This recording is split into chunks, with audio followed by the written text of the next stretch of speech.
This is EE597 with Professor Krishnamachari on Monday, May 23rd, 2016.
Professor, can you put on the mic, please? And turn around. Thank you.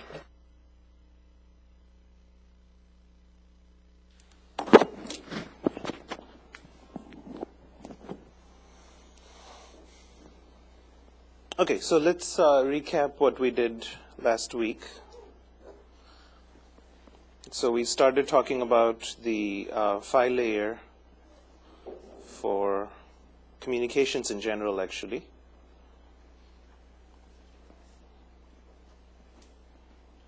And really, the simple idea we're working with is that all digital information is encoded on the sinusoidal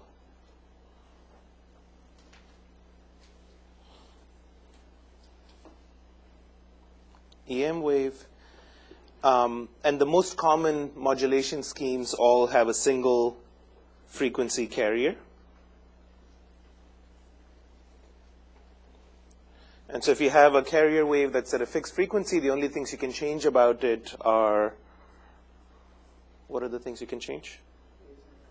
Amplitude and phase.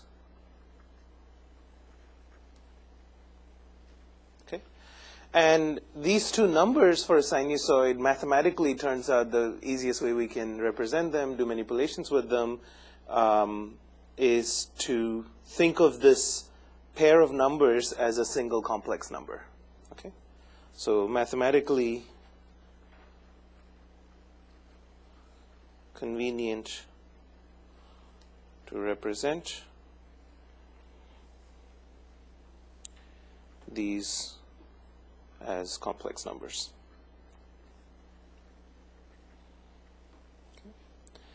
And we said that this representation where I just have some point in the complex plane, you can think of it as a simple A plus BI type of a complex number, or you can think of it as something with a certain magnitude and angle, where the magnitude represents kind of the distance from the origin and the angle to the origin. Right? Both of these are equivalent representations of a complex number. And so here this would be the amplitude and the phase, but equivalently you can think of it as a complex number with some real and imaginary parts. And there's a simple mapping to go between these two that we're all familiar with. So we introduced the simplest type of channel called an additive white Gaussian noise channel.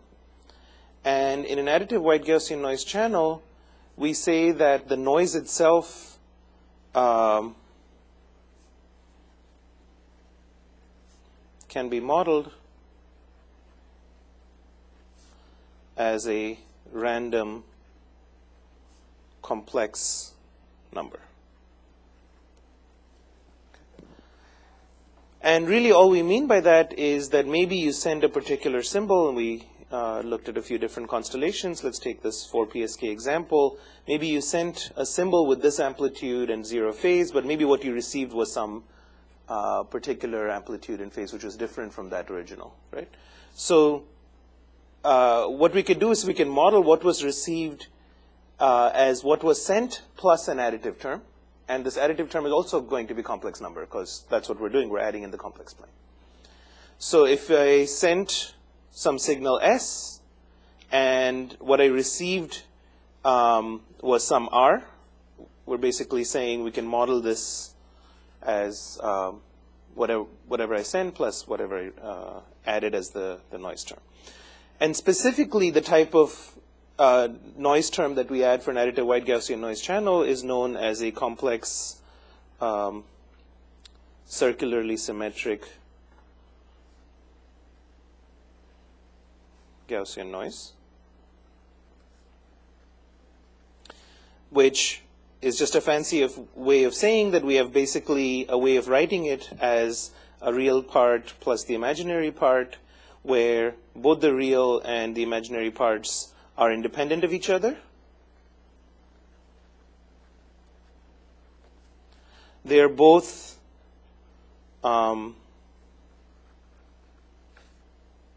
Gaussian random variables.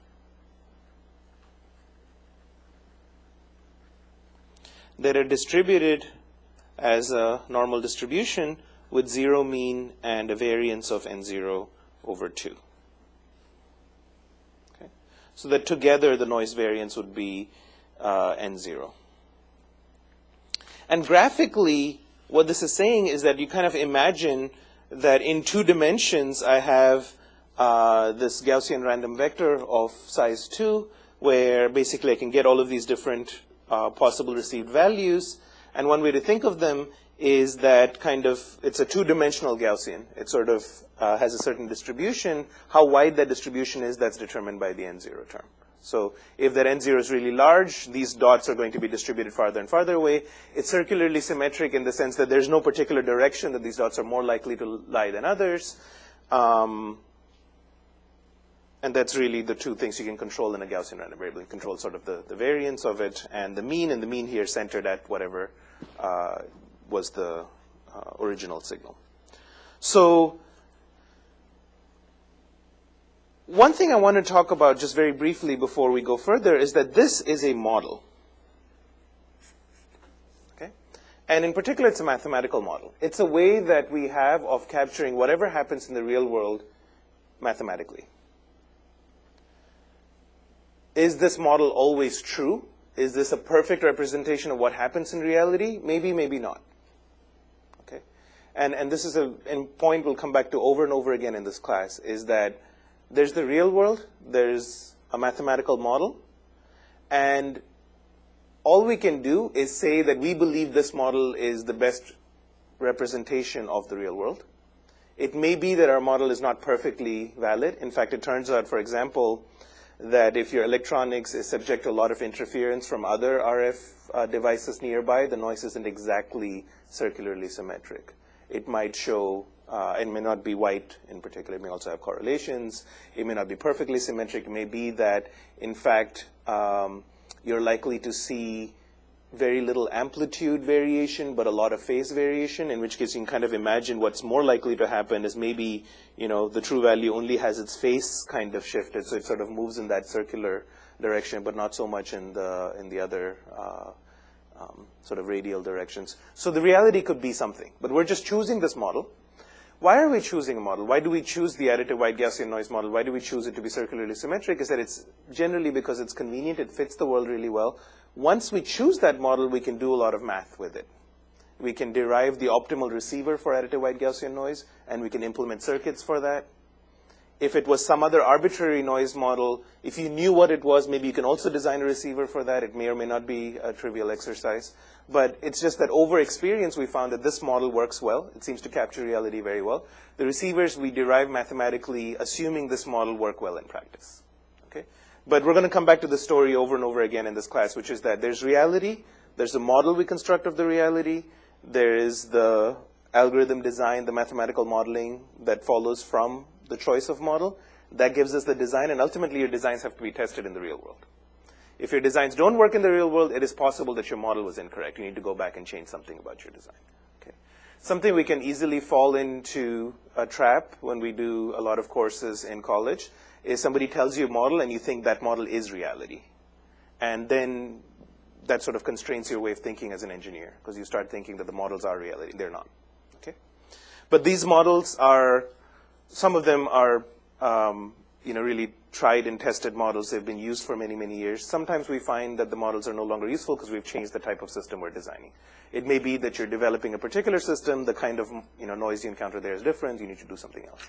So you always have to keep in the back of your mind that when you're using a model, it's just a representation of reality. So it's convenient for us to represent noise this way. It seems to match our measurements empirically when we collect measurements at receivers of how the received value is distributed compared to the observed value. So statistically, this seems to be a good explanation for what's happening in most cases. So we then talked about can represent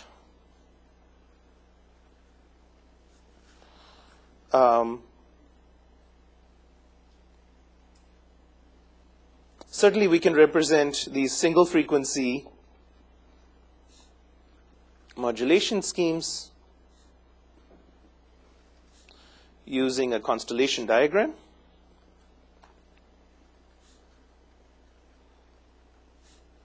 Where each point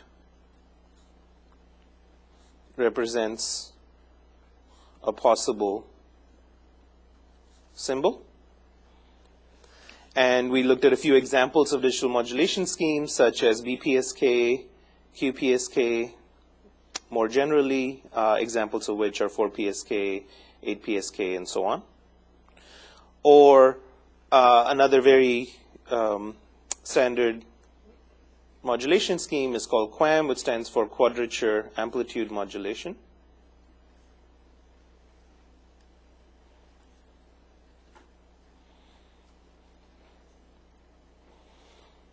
And quadrature amplitude modulation scheme, again, depending on how many symbols you have, you can have a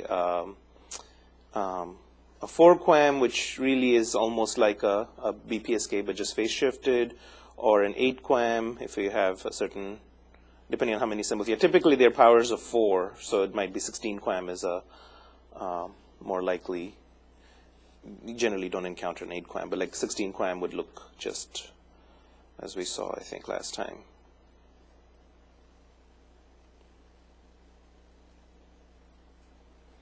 And one reason why this particular rectangular structure is very convenient to use is that you can kind of modulate each symbol here as a certain in-phase value and a certain quadrature value. And at the encoder, you can have these two different amplitudes, one modulating a sine, one modulating a cosine, add them up together, because the sine and cosine are exactly 90 degrees apart. Adding them together would give you the symbol.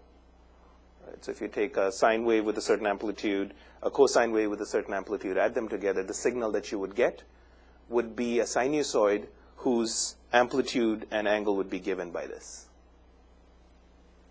Okay, that's just a convenient representation for it. And then at the receiver end also, it's very easy to separate out then what you receive into the in-phase and quadrature components, so you can kind of decode what was the received value on these two dimensions, and then use that to infer what you might have gotten. The other thing we talked about last time is that once you have a certain modulation scheme, you also need some way, and if you take a slightly simpler example, it might be easier to see. You also need some way of decoding when you get a zero and when you get a particular symbol. And so you have certain decision regions. So in this case, it might look like this.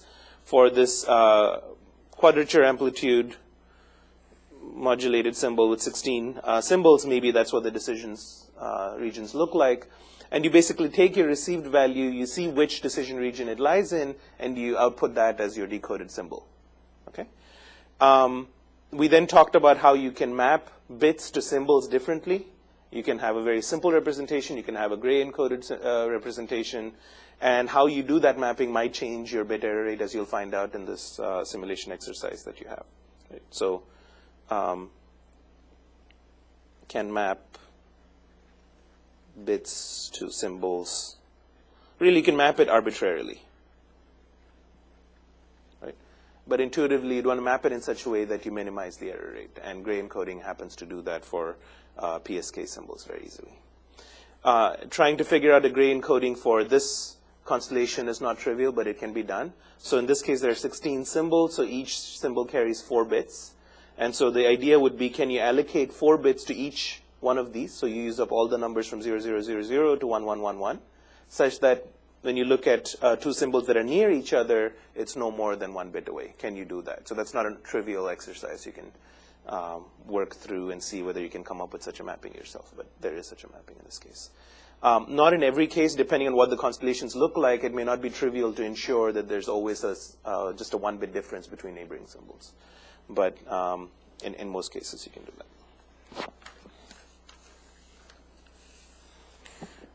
So we talked about modulation schemes. We then started talking about the performance of digital modulation under noise.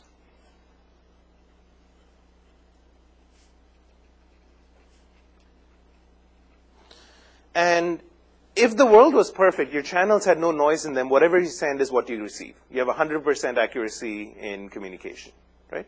The only reason why we sometimes make an error is that we decode a symbol incorrectly compared to what was sent. That sine wave that you sent had a certain amplitude and phase. By the time it went through the channel, was looked at by the receiver, the amplitude had changed, the phase had changed, and you thought the symbol was something else. Okay, so that's really the process by which the channel is distorting your original signal. And so to characterize the performance of this, because really what you're getting are some random received values, a very simple thing is to look at the probability that your symbol is in error or a probability that your bit is in error. Okay?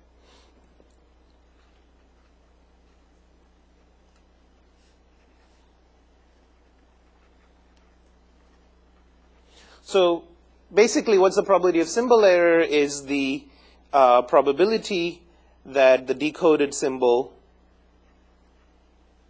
or let's not say decoded, let's just say the received symbol lies outside the decision region of the sent symbol.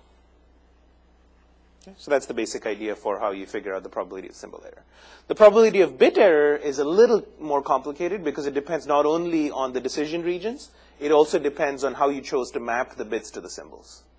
So that second homework exercise, you'll see that by changing that bit mapping, for the same symbol error rate, you can have 2 different bit error rates. One of them is better than the other. Right? But roughly speaking, this probability of bit error is just saying what's the probability that each bit that you sent, you decoded correctly. Error would be the probability that you decoded incorrectly. So you look for each bit, what that is, and you average that over all the number of bits that you have in your symbols that you're sending. Right? So the other thing we talked about is that in general, the probability of error probability,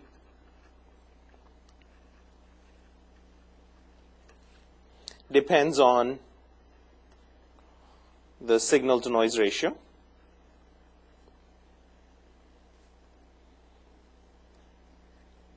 Okay, sometimes called SNR. And the simplest example of this we saw was, for example, for BPSK, we could actually derive in closed form the expression that the bit error probability is this Q function of the square root of 2 EB over N naught, where EB was like the energy per bit, and N0 was the noise variance,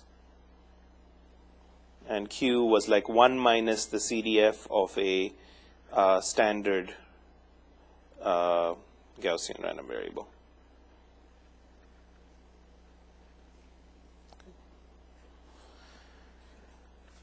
And then for other modulation schemes, you can also derive, if you work at it mathematically, you can derive them in similar types of closed form. And I say closed form here in the Q function, because Q function itself is not a closed form expression. It's an integral, basically, which you can implement as a lookup table or approximate somehow. But in general, there's some relationship between the received, so this is really the received energy per bit, the noise at the receiver, and error rate that you have. Okay, so in general, you can imagine that we have some probability of error, which we're going to call PB for the bit error rate, which is some function of the SNR.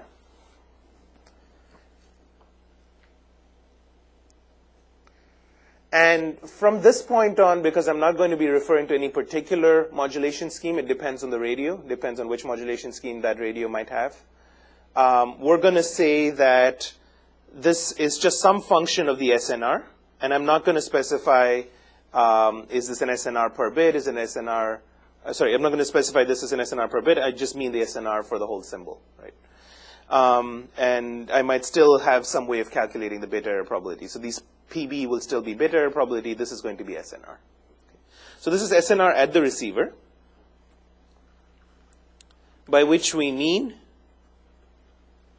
and we're going to use this notation as well, it's sort of P received over noise.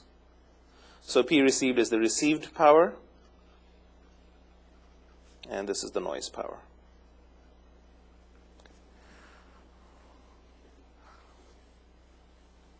So there's some function, and in general, all we know about this function for sure is that it's going to be intuitively a decreasing function, right? Monotonically decreasing function. Because as the SNR gets higher and higher, the probability of error intuitively is going to drop. And depending on what modulation scheme you have, that function is going to look different.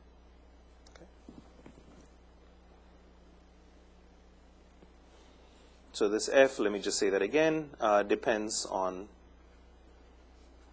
the modulation scheme.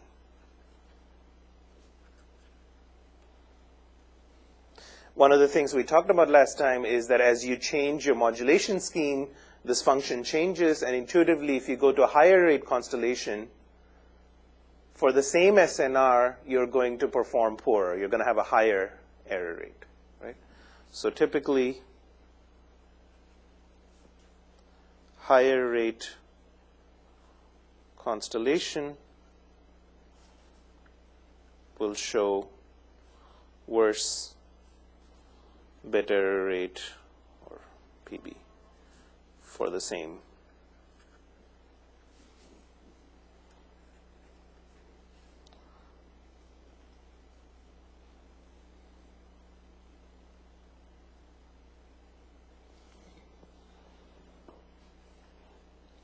And so we said there's sort of a trade-off between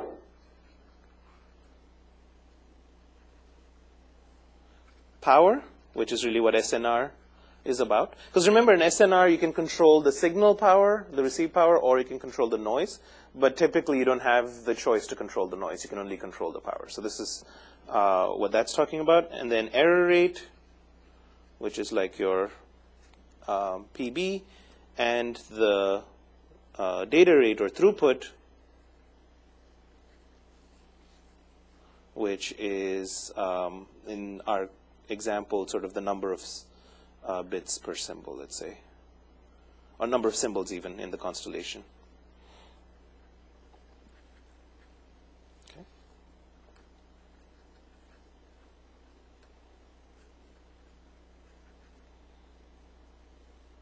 So throughput is actually more directly related to the number of bits per symbol. It's actually the log of the number of symbols per constellation. So we understand all of this, but in fact, everything we've talked about so far holds even for wired networks. There's nothing about the system that we've described that is specific to wireless networks.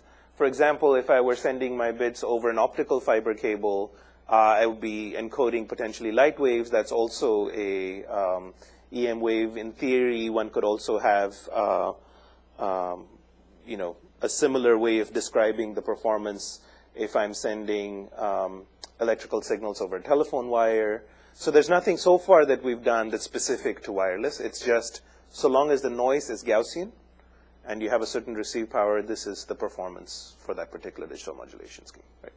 So what we want to do is talk about how does a wireless channel behave.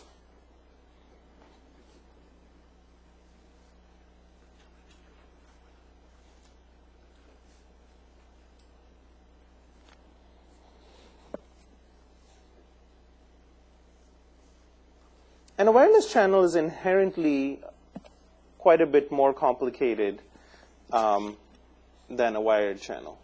So one way in which it's complicated is that you typically receive the signal, if you do have a line of sight connection to the transmitter, you receive that original signal, but you might also receive reflected versions of your signal.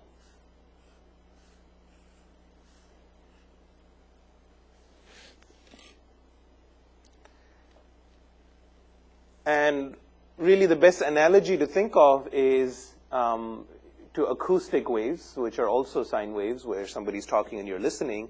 What you hear when somebody talks to you is not just directly the line of sight or line of hearing, in this case, wave that's approaching you, but possibly also reflections of that acoustic wave from the environment. In certain environments, we see no difference. I mean, you're primarily hearing, in this case, directly from me. But in certain environments, for example, if you're inside caves, you hear differently and you hear all these extra echoes, right?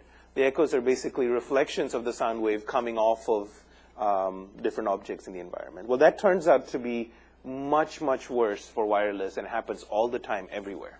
In fact, in most places, you don't receive just the direct line of sight signal. You receive very strong multipath reflections. So these are called multipath reflections.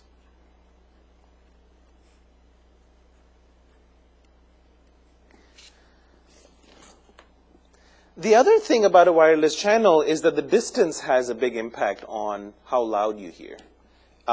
So as you take a receiver and you place it right up next to the transmitter, you'll hear it a certain volume. And as you move this receiver farther and further away, what you're going to observe is that the signal decays, and it doesn't just decay linearly, it doesn't just decay inversely. Even in vacuum, it decays at least as an inverse square, but in practice, maybe even worse than that. It might be inverse distance to some higher power, like 3 or 4 or 5 even. And so the power received is typically proportional to 1 over distance to some power eta, where eta can range anywhere between 1 to, let's say, 5 even, depending on the type of environment that you're in. For ideal communication in a vacuum, you can prove mathematically that eta equals 2. And why that is here's sort of an intuitive way of thinking about it. The transmitter's transmitted signal is basically a 3-dimensional signal. Okay, so it's a wave that's propagating in every direction. The surface area of this 3-dimensional signal is capturing all of the power that's in the signal. Okay? And that surface area of the wavefront increases as distance squared. Right? That's the surface area of a sphere. Okay? So surface area of spherical wavefront is proportional to distance square. But the receiver, wherever it's located, doesn't see the signal over the entire wavefront. It can only capture a small fraction of it. Okay? And that fraction of it doesn't change in some sense. I mean, sort of the portion of that, think of some surface area of it that your antenna is able to capture the signal from. Right? That portion that you can get doesn't vary with distance. But the fraction of the total area that you get is then decreasing as 1 over the surface area. Right? So you get a certain amount of surface area, let's say you're able to capture with your receiver antenna. As you take farther and farther away, the total surface area increases as d square, but you still get only this constant part of it. Right? So the fraction of the total energy that you capture at a certain distance will decay as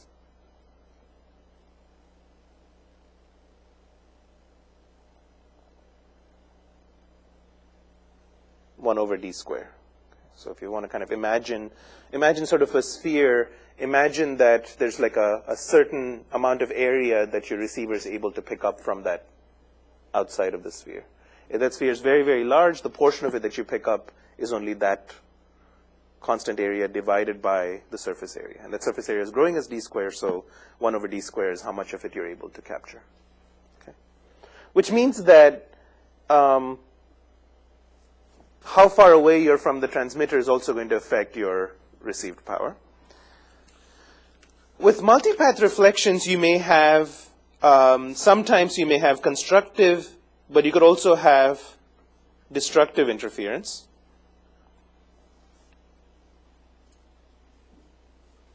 Depending on the phase shift. What I mean by that is, imagine you have two versions of a transmitted signal. So let's take this very simple example. Here's the transmitter, here's the receiver. So one is a line of sight signal. The second is a bounced version of the signal that is coming off the ground. There's some, reflective material here, let's say. If you look at kind of the distance that this reflected wave is traveling, it's a little bit longer. And so when it arrives, it's going to arrive with a phase shift. Right? And the phase shift might be lined up in such a way that it's exactly 180 degrees from the original signal. Okay? If you happen to be at that sweet spot where your reflected signal in this example is exactly 180 degrees from your original signal, then you'll actually get nothing because your sine wave gets canceled out. Right? It's always 180 degrees phase shift. So in that case, you would get nothing. You would get a destructive interference of the two signals. But you might also get lucky. It may turn out that it's exact 2 pi phase shift. So you come all the way around the phase, and you're actually adding to the original signal an extra component of it. Okay? And in that case, your signal might actually be louder than what you said, what you would have received had you not had the multipath component. Okay? So as you move this receiver, on the one hand, you're going to see that the signal kind of decays because you're capturing a smaller and smaller fraction of the wavefront. On the other hand, because of these multipath effects, sometimes you're getting constructive interference, sometimes you're getting destructive interference, and it's completely described by the geometry of the environment, the wavelengths that you're transmitting at, which affects what the phase shifts would be for different distances. And so what you actually observe, if you were to plot the received power as a function of distance, if there was no multipath, you might just see it as some curve, right? That's like, 1 over distance to the eta. But actually what you observe is there's that curve, but on top of that curve, there's sometimes the signal stronger, sometimes it's weaker. So you get some fluctuation around it.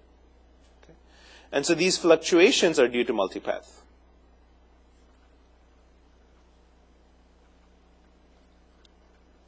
And if you were just walking and you were listening and literally just heard this amplitude of what's happening at the receiver, sometimes it would go louder, sometimes it would go really soft, it would go louder, softer, and so on and so forth.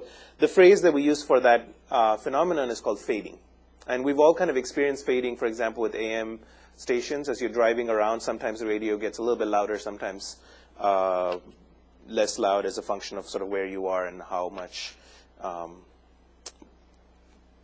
how the multipath components are canceling or reinforcing each other. So sometimes in fact, more often than not, we refer to this phenomena of having sort of non-deterministic signal strength as multipath fading.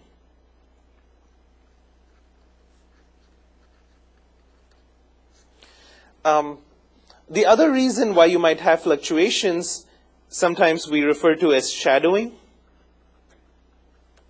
So this is sort of a large-scale fading phenomena due to obstructions.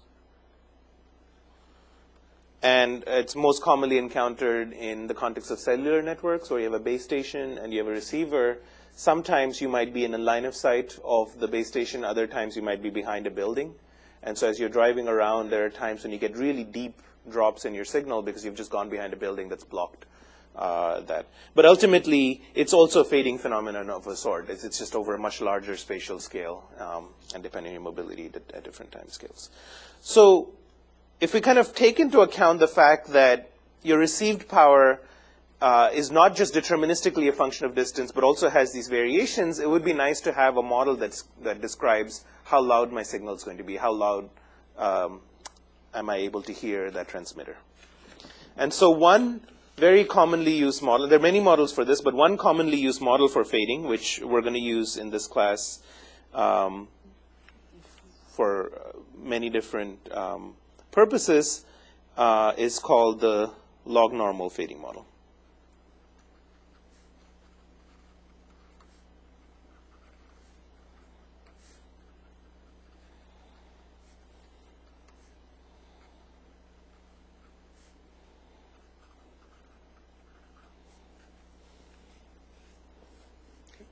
And sometimes it's also referred to as the simple path loss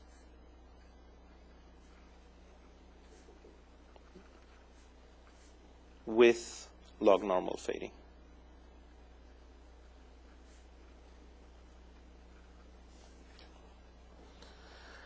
So what is this model? It says that the received power is the transmitted power times a certain constant k times distance over a reference distance to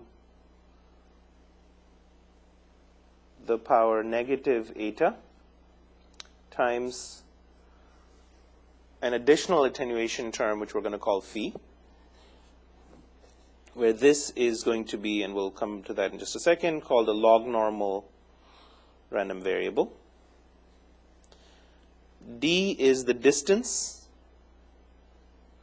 between the transmitter and receiver.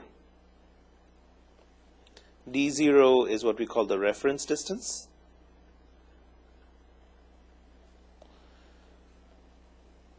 Minus eta is, or the eta component of it is called the path loss exponent. K is called the path loss at reference distance.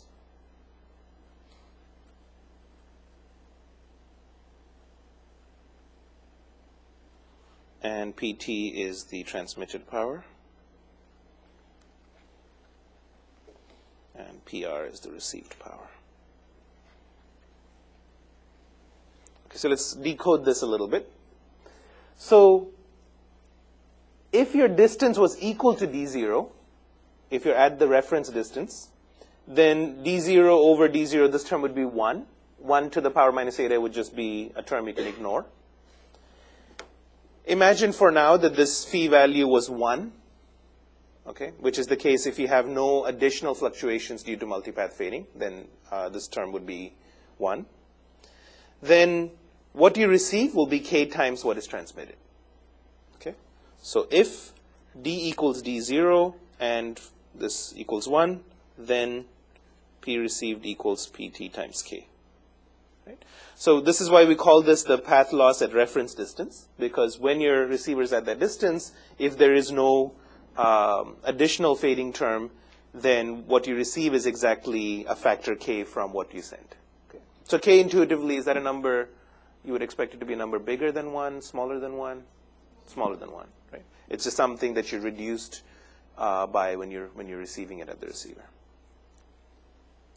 For all other values of the distance, we use this equation. So you normalize the distance by the reference distance, and then you take it to the power of minus eta. So if eta was 2, for example, it's like a 1 over d square type of a term.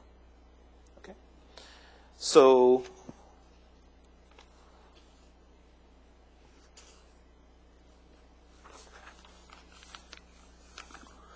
typically, when we talk about received power, so PR or PT, typically is measured in watts, which is typical for cellular, or milliwatts, which is more typical for things like Wi-Fi, Bluetooth, etc. In fact, even for cellular, quite often we will see things measured in hundreds of milliwatts, for example. But in fact, what turns out to be convenient is not to refer to them in the original watt scale, but in a log scale. And one reason for that is that a lot of the performance measures, if you plot the bit error rate versus SNR, for example, it's in the log-log scale that it sort of has a very gradual change. If you plot it in the direct watt scale, like small changes in the watt scale don't necessarily register, but significant changes in the wattage show up as significant changes in performance. And so typically what we use is not these units for the original power, but in fact,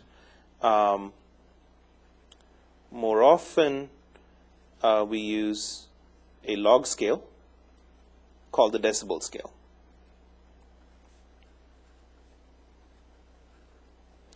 And the translation is very simple. Power in dB is simply 10 times log 10 of the power. Let me use this notation here. So typically, for example, let's stick with milliwatts for our class because we want to kind of be more general. For milliwatts, we call it dBm. So we say power is measured in certain number of dBm, which is 10 times log 10 of the same power if it's measured in milliwatts. Okay. So if I tell you the power is so many milliwatts, you take log 10 of that multiplied by 10. That number that you get, that's called the same power in dBm.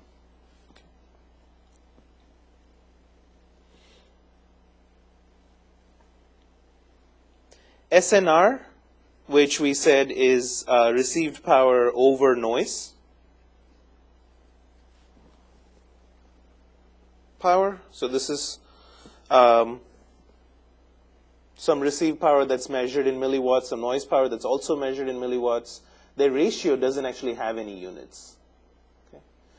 But if we were representing them, so this is sort of unitless. But if we were representing the power level in the dB scale and the noise power in the dB scale, then you would still be interested in describing the SNR, but now in the dB scale. Right? So how would you do that? Well, if I take 10 log 10 of SNR, that would be 10 log 10 of P received over whatever this noise power is. Let me just call it N for now. And that can be written as 10 log 10 of P received minus 10 log 10 of N. Right? Because the log scale divisions are like subtracting the log of the numbers. This itself is simply the P received in dBm. This itself is the noise at the receiver in dBm. But we take this ratio because this number itself is unitless. It's 10 log 10 of is not going to have any sort of power units associated with it. We say this is in dB. Okay, so this would be the SNR in dB. And these two terms are simply the P received in dBm minus the noise in dBm. So the units of SNR, if you ever write it down in the decibel scale, should just be dB. The units of power levels in this class will almost always use dBm, which means that when you translate it back into power units, it would be in milliwatts. Okay, that's just a convention. And it's a purely conventional thing. If we didn't say M, we might be referring to watts or milliwatts. It would be unclear. By saying M for every time we use it for milliwatts, it's just a consistent way of describing it. So going back to the path loss model with log normal fading, if we go back to what that looked like,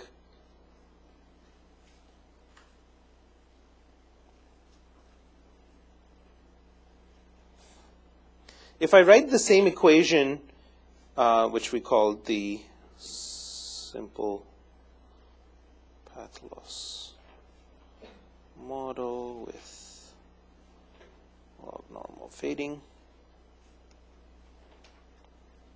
If I write this in dB scale,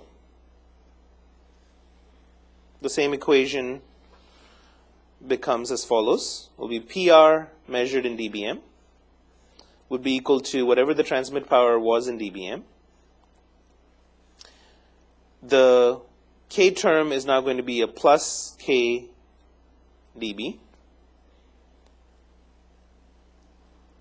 plus log, and this is going to be minus eta log d over d0.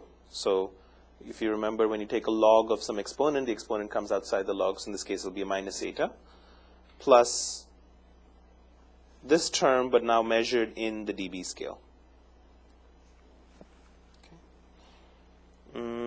And yeah. And this whole term over here is sort of being measured in dB, we can remind ourselves. And I forgot the 10. So this term over here is basically minus eta times 10 log 10 of d over d0. Where pt of dBm, pt in dBm is just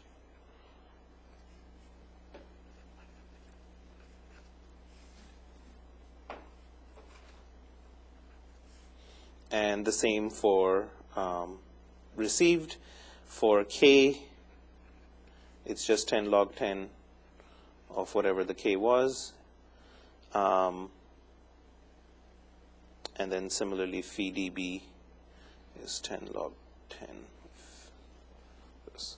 Now, we said that this is something we're going to call a log normal random variable. So this is not a single number, it's a random number.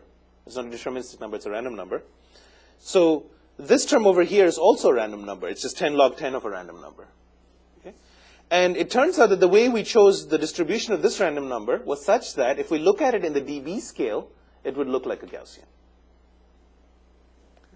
So this is going to be just a normal random number with mean 0 and some variance, which we call the fading variance, in the dB scale.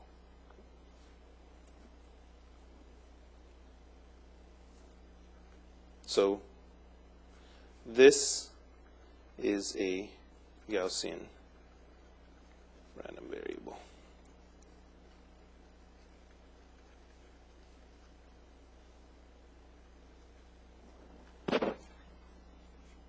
So because this is a Gaussian random variable, this is not, because this is basically, if you will, an exponential of a Gaussian. So it's got a different distribution. If you remember your 503, if you have a certain random variable x, it has a certain CDF. If you then have a different random variable that's a function of that x, it's going to have a different CDF, right?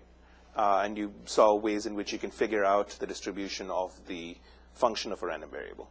Well, it turns out that if your original random variable is a Gaussian and you take a function that has like an exponential in it, the kind of random variable you get will have a different distribution, which is called a log normal random variable. Okay. But intuitively, it's very simple. It's just, if I use this equation where everything is in dB notation, it's like I'm adding a Gaussian term to it. Okay. So staying in the dB scale, it's just like a Gaussian random variable.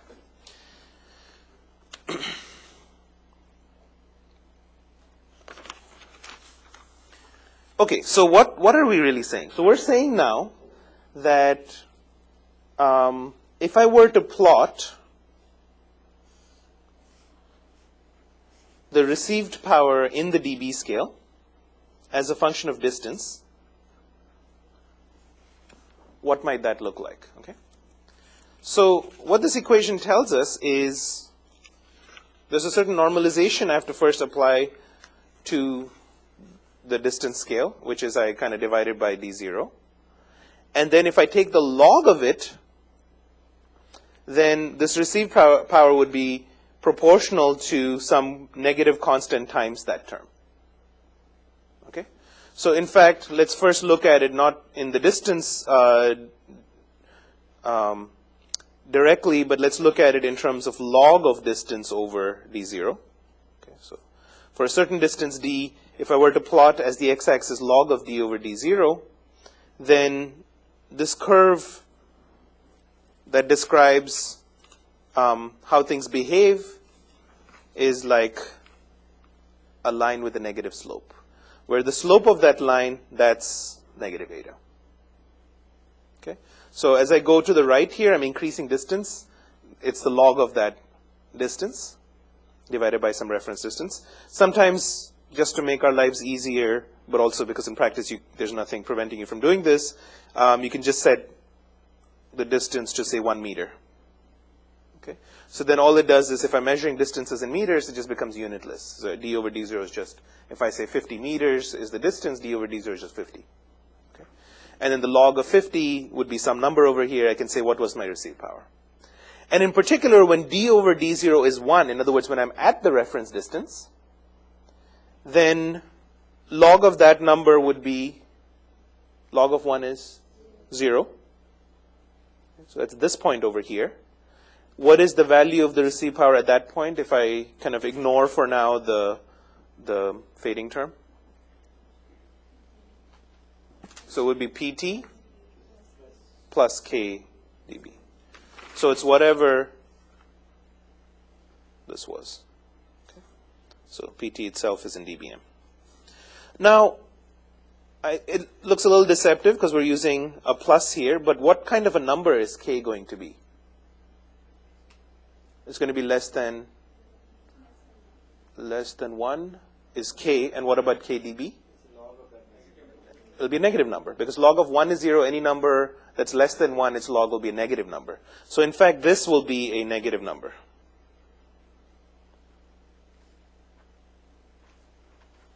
Okay, so somewhere up here might be the original transmitted power. At the reference distance, what you receive is some number below that. Okay, and from that point on, it's like following the straight line if you have no fading. But with fading, what we're doing is we're saying on top of this line, add a Gaussian perturbation. Okay, so what I'm actually going to receive is not the straight line, but some random received power. That if I were to take a slice at any given distance, if I fix the distance and I kind of look at it, it would look like a Gaussian in this vertical slice, right?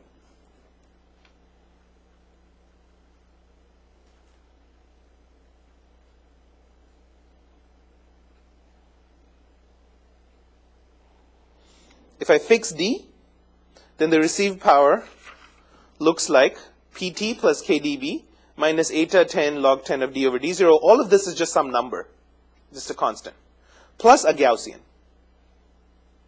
This Gaussian has 0 mean and has a certain variance.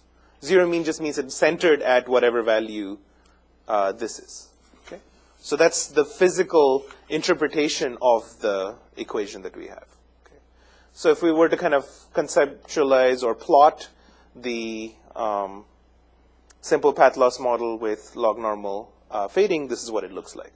At any given distance, I take log d of d0 on this line that started at y-intercept of pt plus kdb, where kdb is a negative number, and has a slope of negative eta. I draw that line. For any given value, I'll know where I am. And then I add a Gaussian to it with the given variance. Okay? So this model has a number of parameters.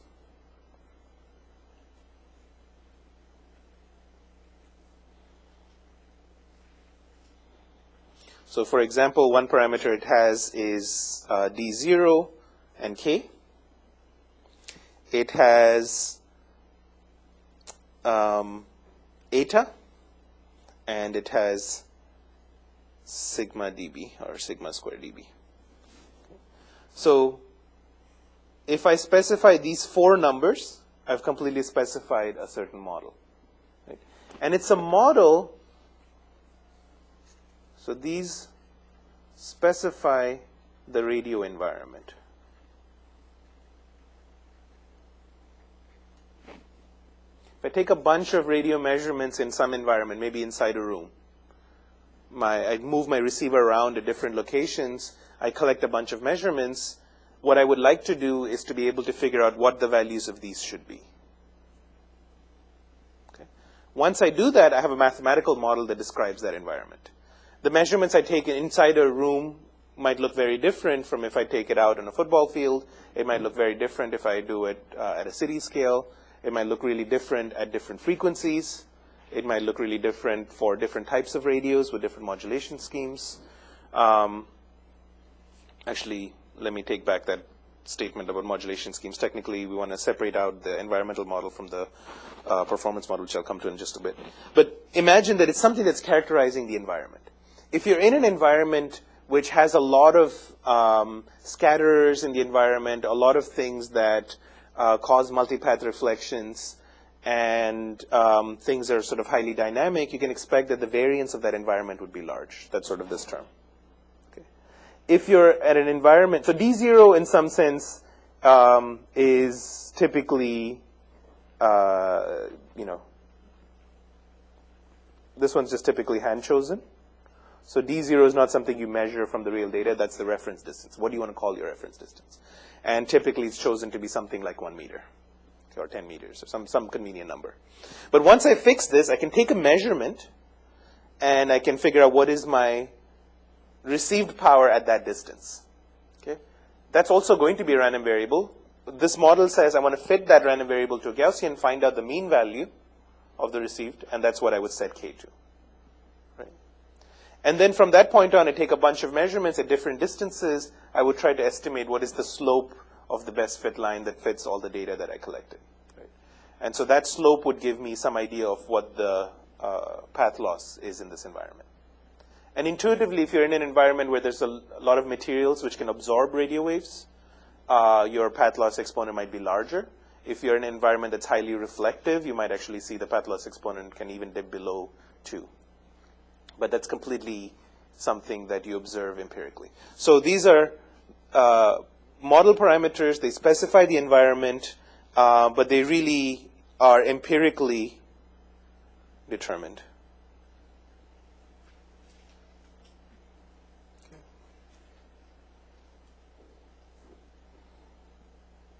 So how do you figure out what the eta should be, what the fading variance should be, what the k should be at the reference distance? You measure, and then you fit the model to the measurements to figure out the answer.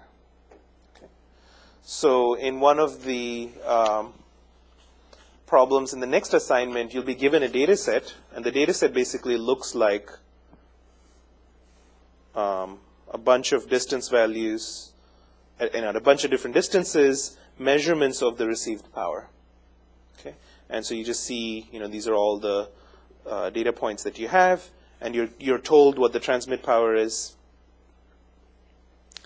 and you're asked to basically determine what would be, so given a data set where you just have at different distances you measure the received power, what should be the model parameters, i.e. D0, K, eta, and sigma squared dB. And people have done this for different environments. So for example, you can look up references. They'll tell you, typical values for fading in a factory, typical values of fading in an office building, typical values of fading in a city environment, or typical values of the path loss exponent and so on. So these are things that we just empirically measure depending on what system we're interested in.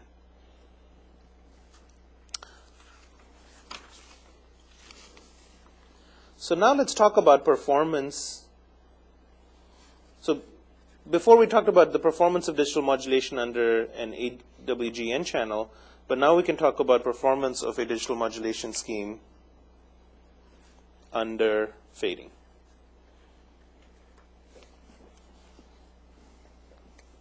So we already said that without fading,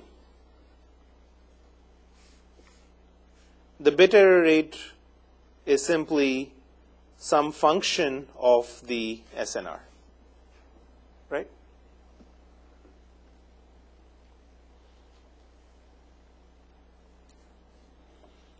So with fading, the question is how to describe this.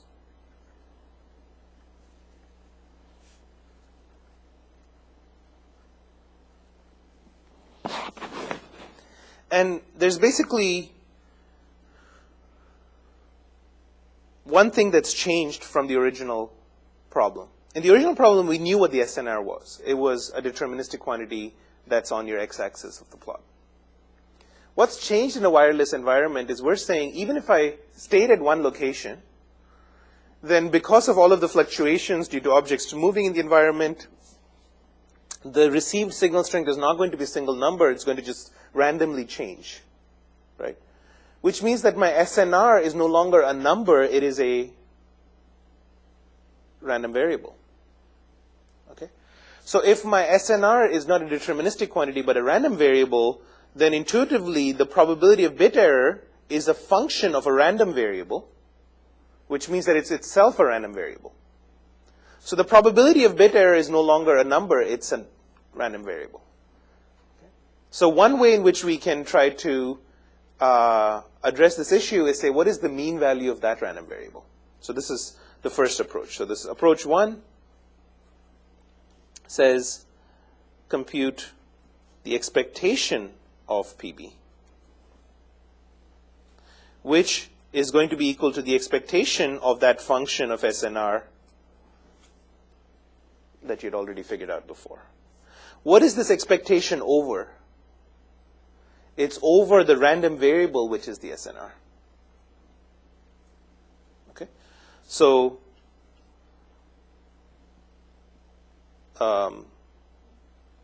because SNR or gamma is itself a random variable,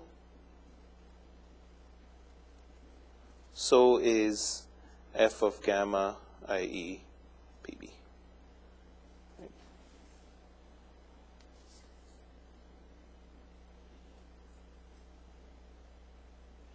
So if I give you, so if we know the, let's say the PDF of the fading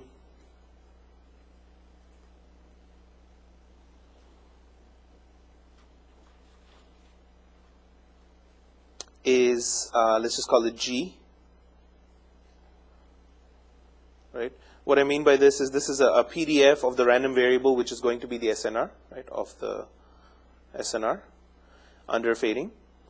Then how can we compute the expectation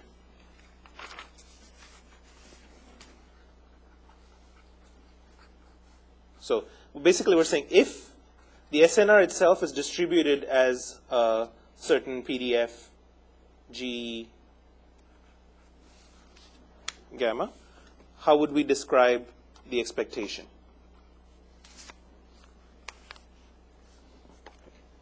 Well, before we get confused, let me just clarify again. So this is a deterministic function.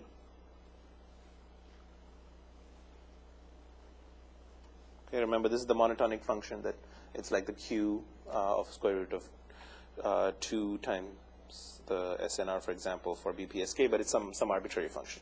So this by itself is not where the randomness is. The randomness was in the SNR. So how would you figure, what is an expression that we should write here? Let's maybe slow down a little bit and say, what is the expected value of SNR itself? So what would be the expected value of the SNR? Going back to 503, how would you describe it or write it? It's an integral, okay, over all the values that it could possibly take on. Let's just say from negative infinity to infinity for now. Of the actual value that it takes on times the density for taking on that value, right? So this is sort of how you describe the expectation of the SNR itself. But the expectation of a function of the SNR is in general not equal to this, right? This is not true. This is only true if your function was linear. So how do we write the expectation of a function of a random variable? So it's also an integral from negative infinity to infinity of what? The function itself. Okay. So this is the PDF. This is the function. And you're taking that integral. So basically, computing this integral gives you the expected value of the performance. This is the average bit error rate. So this is the average bit error rate, where now the average or expected value that we're computing is over all of the values that the SNR takes on. So for the log normal fading case, what does this PDF look like? at a given distance. If I fix my distance, what does the PDF look like? It looks like a Gaussian in the dB scale. So if we're doing it in the power scale, it would be a log normal distribution. And if we do it in the dB scale, for example, and we know the bit error rate performance, but in the dB scale, then we can use that function. Right? So it could just be the function of SNR measured in dB times a Gaussian in the dB scale. Take that integral, compute, that's what you would get. Okay. And again, don't get lost in the mathematical form of this. What it's saying intuitively is very simple. It's saying the actual SNR takes on all of these different values. Whatever the value is, there's going to be some performance at that value. Then it shifts to a different value, there's a performance at that value. Then it shifts to a different value, there's a performance at that value. You're averaging all of these performance values over time. Right? So it's like if you could compute for each of those instantaneous SNRs what the performance would be, but now average it over the fact that the instantaneous SNR itself is Gaussian distributed in the dB scale. Right? So that averaging process gives us the performance in a wireless channel. In practice, this turns out to have a huge implication, which is if we observe the performance for a given sort of average SNR, and over here we say what is the expected probability of bit error now, right? Expected bit error rate. Then typically we find that if the original curve in additive white Gaussian noise looked something like this, under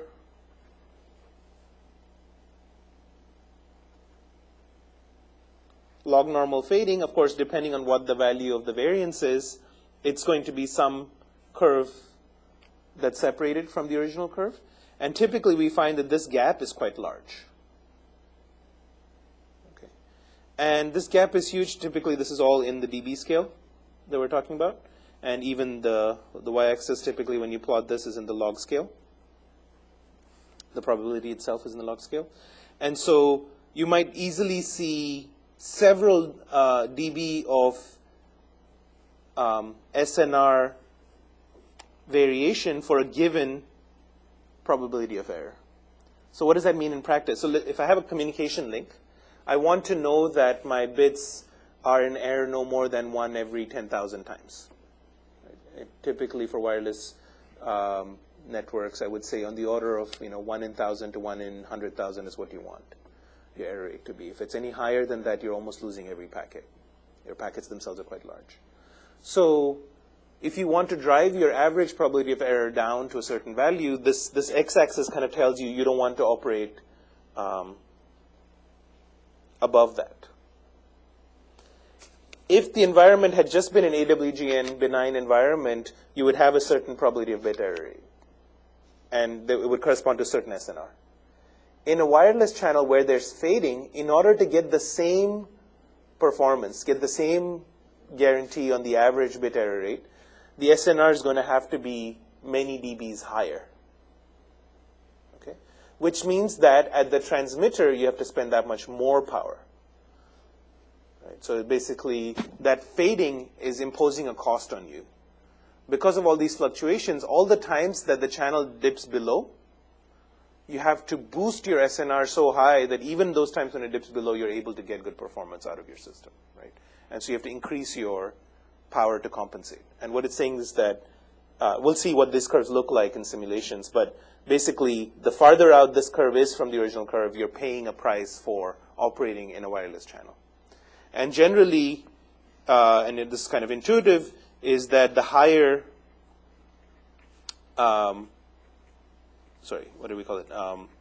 higher the fading variance, the higher up these curves end up being.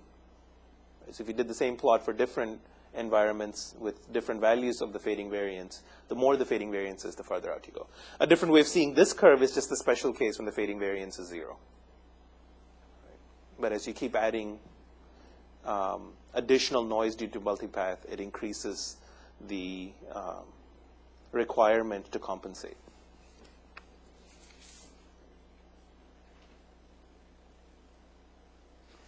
So I said this is one approach to dealing with how to describe the performance under a fading environment.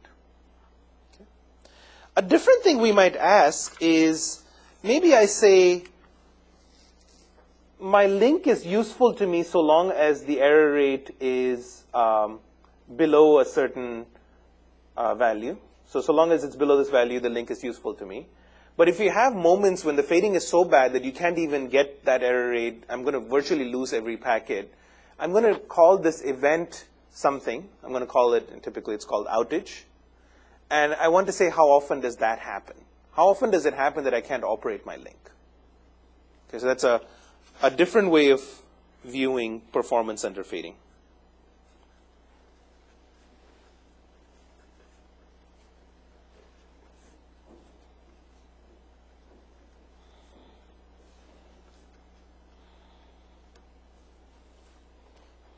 This is called outage probability. So we say that if the SNR is below some threshold, okay, so this is called the outage threshold. Let's call it TH, outage threshold. Then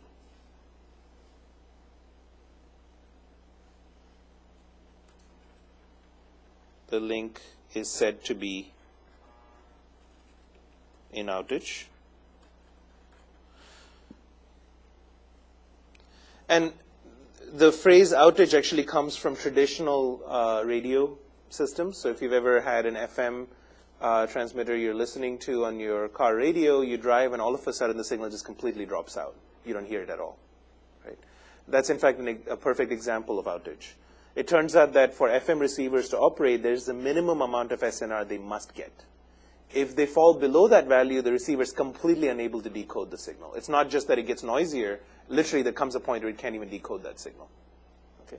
In communication links that are digital, depending on what error rate, you kind of need to ensure that most of your packets are being received. If the SNR drops below a certain value, your function, that f of SNR, might drop.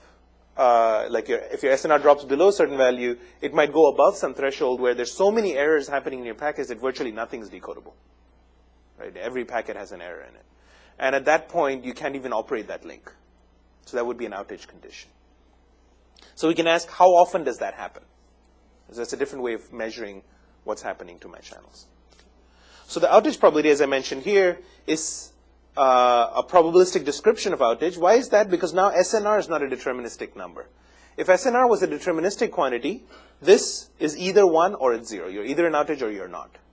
But if my SNR itself is a random variable, this event happens sometimes and doesn't happen other times. Whenever I drop below this number, I'm in outage. Whenever I'm above that number, I'm not in outage. Right? So now if this is a random variable, then this event that I'm less than a certain constant is something I can describe probabilistically. So outage probability is simply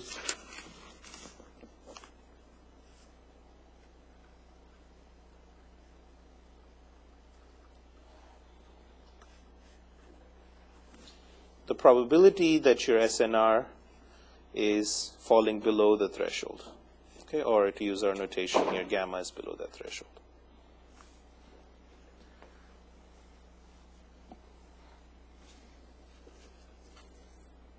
So if I give you, so now gamma is a random variable due to fading. So if I modeled my fading process as a random process, for now it's just as an IID random variable, then it has some distribution. We call that distribution G, right? G of gamma is its distribution. It's a PDF.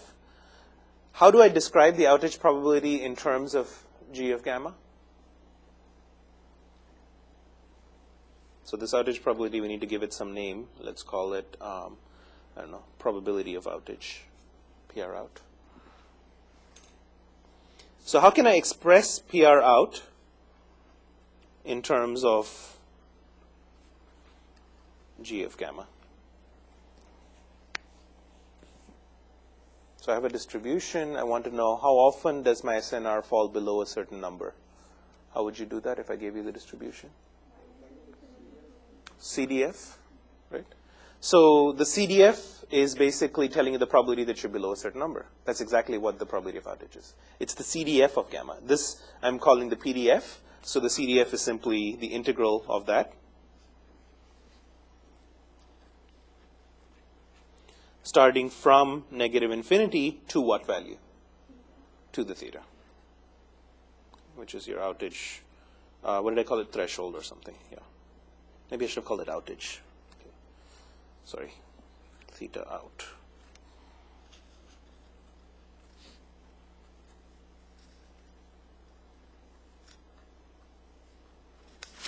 So when I first mentioned it here, let me call it out. Okay, that seems to.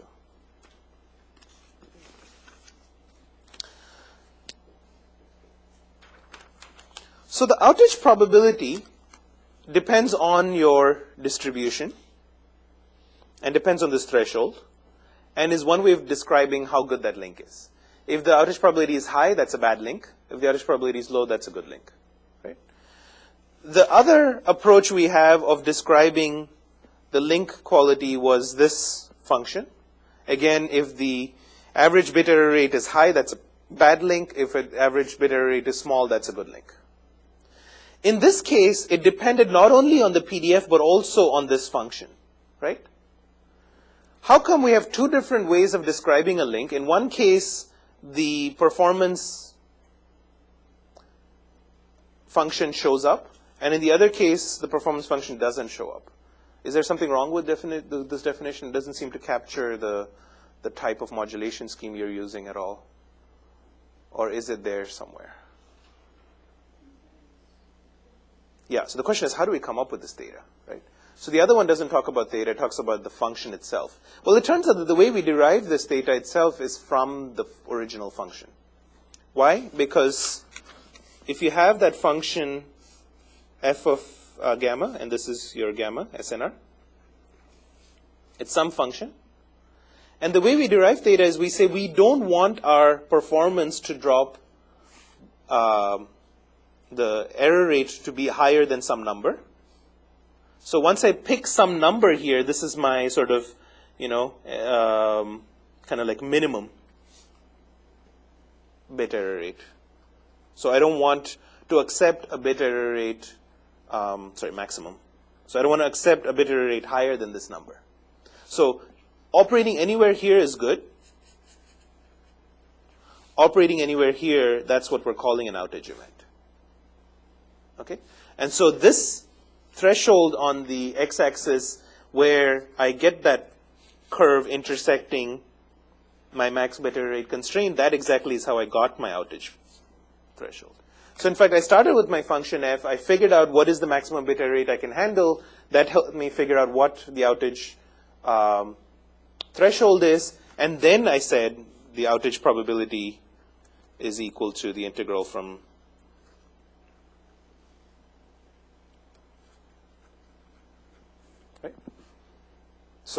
So in fact, the f does show up in this equation. It's implicit. Okay. So these two functions, g of gamma depends only on environment, depends on the environment, okay, on the wireless environment. F of gamma depends on the radio parameters, radio communication parameters, okay, such as modulation scheme. If we have time into it, I'll get into it. Also depends on what coding scheme you might have employed. Any other, if you use CDMA, you use OFDM, you use whatever type of radio that you have. All of those things, your communication scheme, all of that is going into f of gamma, right? So, but together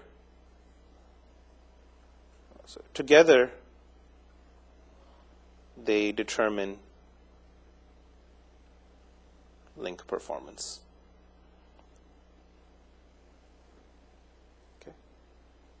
and link performance in terms of the bit error rate, average bit error rate, or in terms of outage probability.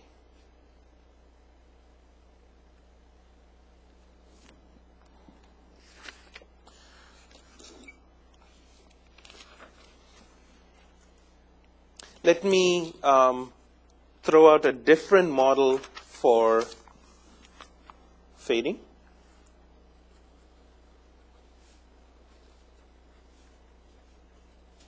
That we also sometimes work with. And this is a discrete time Markov chain model.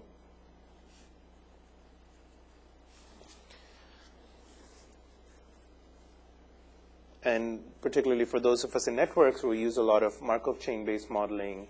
This is a more familiar tool to do kind of link quality analysis. But basically what it's saying is you're dividing the SNR range into discrete ranges. So imagine, whatever my SNR values are, I kind of break it up into a bunch of different possible values. For every one of these values, I call it something. So I call this, if the SNR is in this range, I call that being in state S0. Being here is state S1, S2, S3, S4, S5. So these are what I call states.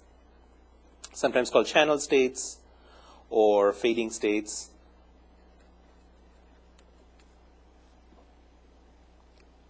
The log normal model that we talked about assumes implicitly, though we didn't say it, that over time you're drawing from that distribution kind of independently from the same distribution each time. There's no correlation between what the fading is at one time and at another. It doesn't get captured by that model.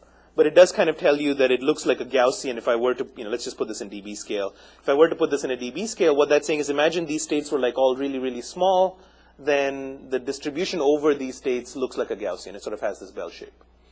But a Markov chain model tells us a little bit more than that. It not only tells us what the steady state distribution would look like, it also tells us how the state might change over time. Okay? So by assigning probabilities Pij or let's say Psij of going from state Si to Sj in unit time. So when I say unit time, i.e. assume some sort of the time step has been fixed.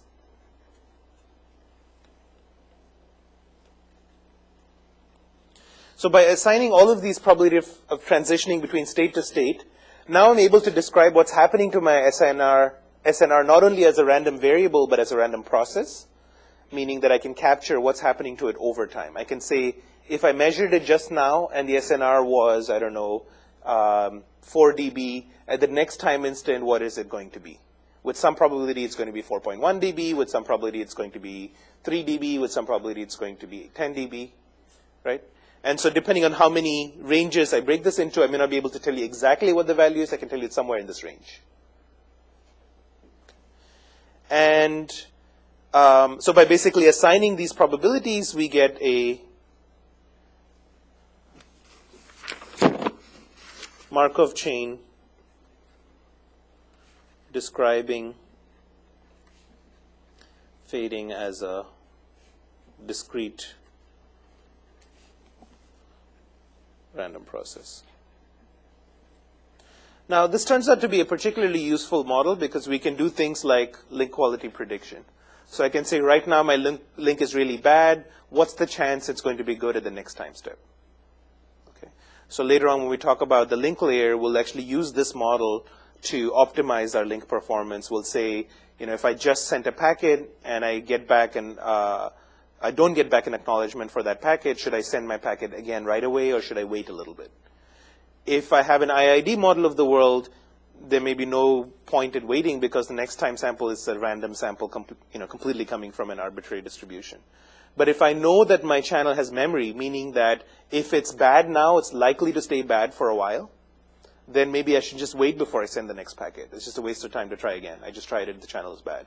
And if it was true that my Markov chain has a very small probability of moving away from the current value, maybe I should wait a little bit before I try again. And we'll see that the optimal solution will be a function of the channel parameters. Excuse and me, you can, Professor, this is your 5-minute warning. Great, thank you. And so if you model it as a Markov chain, depending on what the P matrix is, the optimal time you should wait before sending packets if they are not received successfully might be different. And we'll see that in a later class. But the subtle difference between the Markov chain model and everything we talked about so far is that in everything we talked about so far, there's no time element. It's just a random variable. Each time it's completely random. But in reality, the channels have a certain memory. We'll talk a little bit more about it coming up. And you want to capture some of that memory in your models, then you can make better decisions about how to operate your links. Right? And so that's an example of how by changing the model, you can derive better algorithms. And again, we have to go back and try it in practice. It may turn out that a Markov model is not a good enough fit to the environment. And sometimes it is. But that's a question one can ask and examine. So I don't think I'm ready to put out the next homework assignment yet. We'll do that on Wednesday. But there will be another assignment which will cover some of the things we talked about today. In particular, in the next assignment, I'll have you try to figure out the model parameters from a real data set. So you get a real data set that looks at signal strengths over distance. And then specifically for the PDF being a log normal distribution, what is the outage probability? What is the average bit error rate for a given channel? So those are things that you'll be able to work on already. Okay.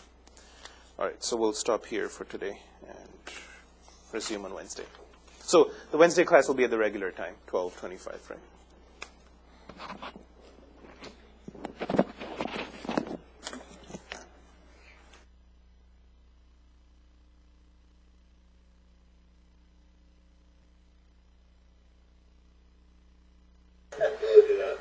This has been EE 597 with Professor Krishnamachari on Monday, May 23rd, 2016.